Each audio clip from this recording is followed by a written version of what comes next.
मैं हमेशा कहती हूँ एक बात जो हो सकता है कईयों को बुरी लगे, पर सच है कि शादी को कितने भी साल हो जाए, एक जमाई कभी भी अपने ससुराल को अपना घर नहीं समझता, लेकिन शादी के दूसरे दिन ही एक बहू अपने ससुराल को अपना घर समझ लेती है। वाह क्या बात है कि शादी को मानो 2 ही दिन हुए हैं और वो अपने मायके आई है और वो अपना समय बिताती है और जाते वक्त उसके शब्द होते हैं अच्छा घर जाती है। कि 2 दिन में उसको भी नहीं पता चला और उसका घर का मतलब बदल गया।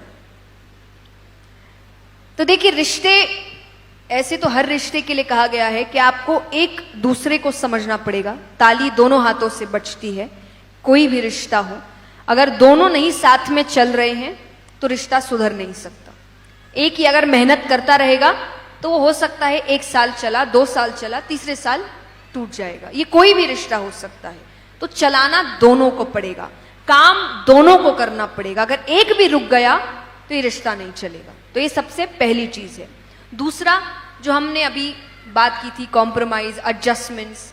आपको ये समझना पड़ेगा कि आपका पार्टनर या आपके जिनके साथ भी रिश्ते हैं वो एडजस्टमेंट करे, कॉम्प्रोमाइज ना करे। ये जिम्मेदारी सामने वाले की। फॉर एग्जाम्पल, मैं हमेशा शादी के लिए कहती हूं कि एक पत्नी की उसके ससुराल में क्या इज्जत होगी ये पति तय करता है। ये पत्नी तय नहीं करती, उसका बिहेवियर तय नहीं, कुछ भी तय, ये पति तय करता है। क्यों? क्योंकि वो उसके पीछे आई है जी। ये उसके लिए एक नई दुनिया है। अगर मैं किसी नई जगह जा रही हूं और मैं जिसके साथ जा रही हूं वो उस जगह को जानता है, तो ऑब्वियसली मैं तो उस पर निर्भर हूं ना, कि मुझे सही रास्ता दिखाना किसका काम है? तुम्हारा। मेरा यहां ध्यान रखना किसका काम है? तुम्हारा। उसके बाद जब मैं फेमिलियर हो गई उस जगह से, अब मेरा है। पर जब तक मैं उस जगह को लेकर फेमिलियर नहीं हूं तब तक काम किसका है? तो एक पत्नी की इज्जत ससुराल में क्या होगी ये पति तय करेगा। उसके राइट्स क्या होंगे ये पति तय करेगा। तो इसीलिए जरूरी है कि जिस पर जिम्मेदारी है वो अपनी जिम्मेदारी उस वक्त ले। आपको अपने रोल्स चेंज करने पड़ते हैं।